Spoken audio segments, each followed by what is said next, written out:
Welcome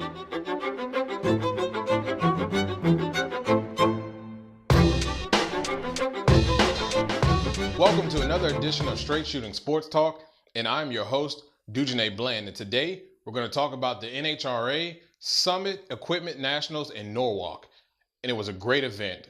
As we said in our previous video, we knew it was going to be a great event. It's always a great track with great track prep, and it showed in Friday and Saturday qualifying sessions. Friday night was a great day. Even the day was. We saw a lot of big numbers. And Saturday, the conditions changed quite a bit. There's a little bit more heat on the track, and numbers weren't so great, but we thought that they were going to be prepping for Sunday's eliminations. And Sunday's elimination day was much like Friday night. Very cool conditions after the rain that they had, cloud cover, and a tight track ready for big speed, big times. In the first round of eliminations in Top Fuel, we saw a lot of the 370s. Sean Langdon being low for the round, 375.2. In Funny Car, we saw a lot of 4.0s. John Force running that 4.02.5, low for the round there. And in Pro Stock car, a lot of 660s. A lot of 660s there. And in Pro Stock Bike, a lot of 690s. So it was a lot of very good, hot, fast race cars out there and bikes out on the track. But as the rounds went on, it seems like the track just changed just a bit. Even though there wasn't a whole lot of extra sun out on the track, it just seems like the conditions changed. You saw that in the numbers with Top Fuel. Not a lot of 370s, a few 380 runs that were out there. Those bumped up. Then we had the Funny Cars. They were still running around the 4.0 range, 407, 408, 409. A few 417s due to some smoke and for Johnny Gray losing that blower gear coming off there and right before going through the trap and slowing that car down. But when it was all said and done, we had Johnny Gray taking the win over Ron Capps, and what a race that was. A pair of 4.10.3s, but Johnny Gray gets the win because he leaves first. And we look at the Top Fuel ranks. Congratulations to Khaled Belushi for taking the win. We've been hard on him as far as his reaction times, but he's looked very good as of late, and it showed this weekend as he was able to get his Wally there at Norwalk. And we have Pro Stock Bike. Matt Smith, really looking good, very consistent finally. He loves the tune-up that they were finding this weekend and was able to take it all the way to a win. And Mike Edwards, what can you say about that guy? You saw it in qualifying. You saw it out there on the track. It just seems as if you run something that you think is great in the low 660 range, and that guy comes out and run 0.3 faster and makes you feel awful. And he did it all day long, going to a win, winning over Alan Johnson. Now, when we look at all this action, boy, it was a great day. And that brings us to our Old Line Speed Shop Top 5 power rankings. When you look at the power rankings, there are going to be some flip-flops and some changes.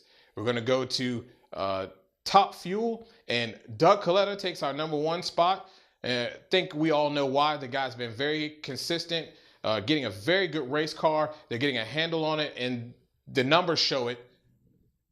And they show it in qualifying as well. They came a little bit short, but hey, he gets my number 1 spot for that. Clay Milligan, what can you say about that guy? Over the last few races, qualifying in the top 5 in the field, around that number 3 position, running the big numbers as well. Guys on the roll, going to be very close here soon and getting a Wally himself.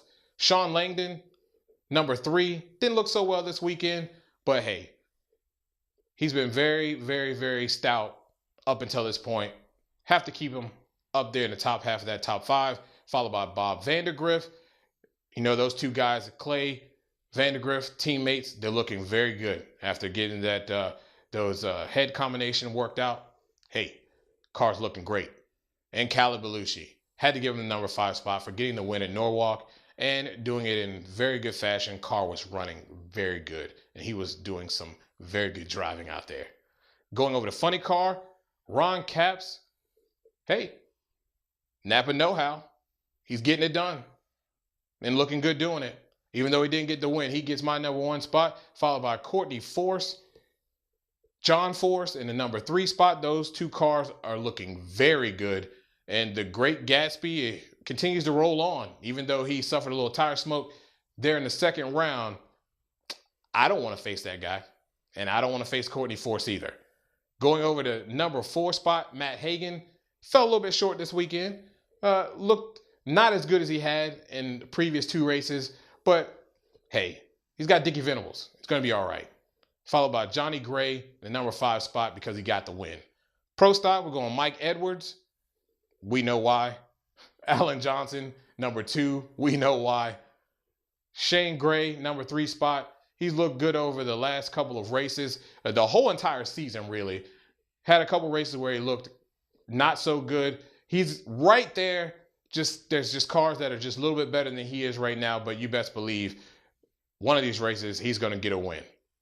Going to Jed Coughlin in the 4th spot and Vincent Nobile at number 5. Looked like he got a real good handle on the car this weekend. Boy, it was a awesome, awesome day for that team, and hopefully they can get back on track. We're going to go to Pro Stock Motorcycle. Matt Smith getting on track this weekend, getting that win.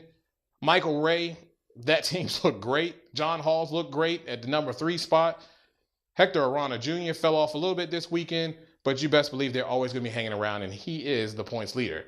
Followed by Scotty Polachek, starting to get that bike turned around and getting the gremlins off of it. You best believe they're going to be forced to be reckoned with coming down and coming up into this Western Swing. Well, coming into the Western Swing, some guys to watch who are getting on a roll at the right time. Look at Terry McMillan. Previous 2 races, semifinals. Yes, he went out in the second round, but the car's running very smoothly, consistently down the track. They're getting a handle on it, and they just, as he told me, they just have to go a little bit faster. Find a way to go faster, and they're going to do that. And I think the Western Swing is going to be a good venue for them to start getting that ball rolling and start to try to get into some final rounds. Clay Milligan as well, along with Bob Vandergriff. Those guys are getting hot. They are going to be primed to get a win. Doug Coletta, going to watch that guy. Vincent Nobile and Pro Stock. And hopefully we can get Erica Enders back out there. That car's been very good this year. Unfortunately, for sponsorships reasons, she's not able to be out there. But I'm hoping that she can get some kind of sponsorship for the Western Swing because, hey, it's going to be a good one. And she's just so close to getting herself into that countdown. If she can just get there, we all know that that car has the ability to win a championship. Well, again, we appreciate you watching our show. We appreciate the NHRA community for watching our show and sharing it with others. If you have any questions or a topic you'd like to hear our take on, please shoot us an email to straightshootingst@gmail.com. And as always, leave your comments at the bottom of our show. We'll keep the dialogue going with you as best as we can. And as always, subscribe to this show. That's how you stay locked in, and that's how you stay locked in into our power rankings as they change weekly. Again, you've been watching Straight Shooting Sports Talk.